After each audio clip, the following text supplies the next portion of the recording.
la asambleísta Lucía Pozo, presidenta de la Comisión de Gobiernos Autónomos Descentralizados, que ha solicitado esta primera intervención. Gracias, señor presidente, compañeros asambleístas, pueblo ecuatoriano que nos mira a través de las diferentes redes sociales oficiales de esta asamblea.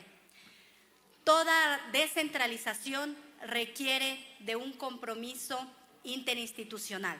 Y eso, compañeros asambleístas, es lo que vamos a hacer el día de hoy. Ratificar el compromiso responsable entre el gobierno central y los gobiernos autónomos descentralizados. Sin embargo, el proyecto de ley que hoy nos convoca, denominado Proyecto de Ley Orgánica Reformatoria a varias leyes orgánicas para asegurar la asignación directa y oportuna de los recursos de los ingresos permanentes y no permanentes a los gobiernos autónomos descentralizados, contradice este principio de corresponsabilidad interinstitucional entre el gobierno central y los gobiernos autónomos descentralizados.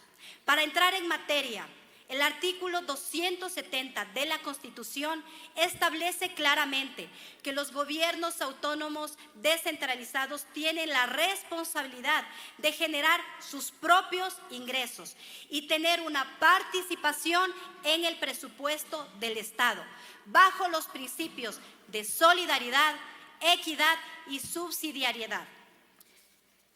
Sin embargo, este proyecto de ley, compañeros asambleístas, se convierte antitécnico, inconstitucional y pone en riesgo la liquidez fiscal.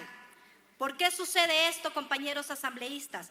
Porque se está contradiciendo lo determinado en la Constitución de la República del Ecuador, la cual también determina en el artículo 271 que se garantizará para los gobiernos autónomos descentralizados una asignación de hasta el 15% de ingresos permanentes y hasta el 5% de ingresos no permanentes, pero bajo la previsión de lo recaudado efectivamente por el Estado.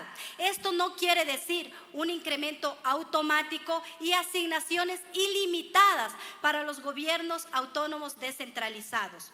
Es importante que nosotros hagamos conciencia que es nuestro deber fortalecer la economía y precautelar la economía también de las familias ecuatorianas. Esto efectivamente funciona como sostenibilidad fiscal. Por otra parte, el Código Orgánico de Finanzas, de Planificación y Finanzas Públicas prevé una planificación cada 4 meses sobre esta asignación de recursos. Este proyecto de ley vulnera esta planificación cuatrimensual prácticamente, toda vez que pretende reformar el artículo 167 y el artículo 200 del CODTAD, permitiendo que los recursos sean asignados directamente de manera mensual, planificando los 5 primeros días de cada mes esta asignación de recursos para los gobiernos autónomos descentralizados. Y prevé que el Ministerio de Economía y Finanzas envíe un detalle de ingresos y asignaciones al Banco Central de manera mensualizada, pero contradice totalmente al artículo 118 del Código de Planificación vigente, que cuenta con una planificación para cada 4 meses. Este proyecto de ley, compañeros asambleístas, se vuelve inejecutable porque perjudica completamente la liquidez de nuestro país, complica la planificación fiscal también de los recursos de todos los ecuatorianos. ¿Qué quiere decir? Que entre más recaude el Estado ecuatoriano, más recursos van a recibir los GATS. Pero entre menos recursos reciba obviamente el Estado ecuatoriano, menos recursos van a recibir los gobiernos autónomos descentralizados. No se puede realizar una planificación permanente. Se necesita hacer liquidaciones en función a los ingresos permanentes y no permanentes que reflejan nuestra caja fiscal. Por otra parte, este proyecto de ley pretende reformar los artículos 62 y 63 de la ley del régimen tributario interno. ¿Qué sucede actualmente? Que algunas empresas públicas de manera excepcional y temporal podrán mantener los valores de recaudación del IVA. Sin embargo, este proyecto reformatorio pretende que estas empresas públicas de manera permanente permanezcan con estos recursos de recaudación, lo cual complica también la planificación de las finanzas públicas, porque es necesario que el Estado pueda centralizar esta recaudación del IVA, toda vez que es el principal ingreso tributario del Estado. Una vez que las empresas públicas se queden para sí solas con toda esta recaudación, se desfinancian los programas de salud, educación, salud y todas las familias ecuatorianas, porque estaríamos dejando sin efecto planes, programas y proyectos en territorio. En conclusión, compañeros, este proyecto de ley se vuelve inviable, no concuerda con el Código de Planificación de Finanzas Públicas vigente, complica también la planificación de los gobiernos autónomos descentralizados, vulnerando su previsibilidad, porque ellos pretenden que se canalice de manera mensual, directa, sin una planificación, sin una liquidación cuatrimestral.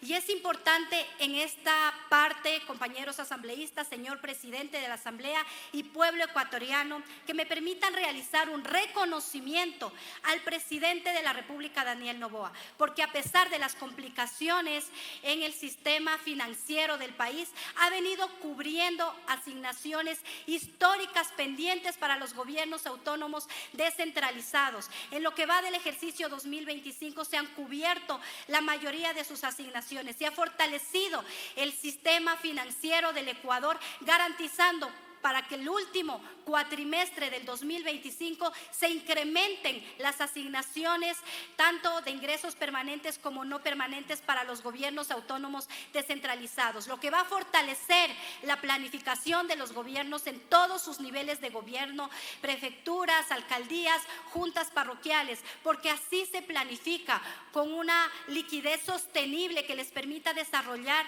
en sus localidades sus planes de trabajo. No podemos planificar al aire sin una seguridad jurídica, y ese es nuestro deber como asambleístas. Obviamente es necesario mejorar el mecanismo de asignación de recursos para los gobiernos autónomos descentralizados, pero no podemos quitarle la liquidez al sistema financiero del Ecuador, vulnerando absolutamente todos los programas estratégicos, programas sociales que mejoran la calidad de vida de nuestros ecuatorianos.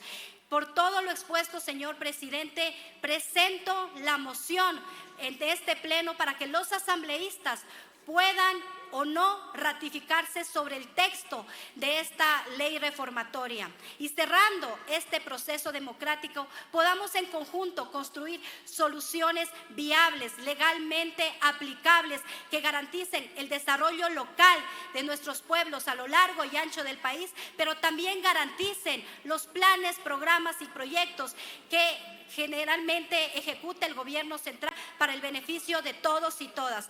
Esta es mi palabra, señor presidente. Ingresaré a través del sistema de gestión documental mi moción para que sea sometida a votación cuando usted lo considere pertinente. Muchas gracias.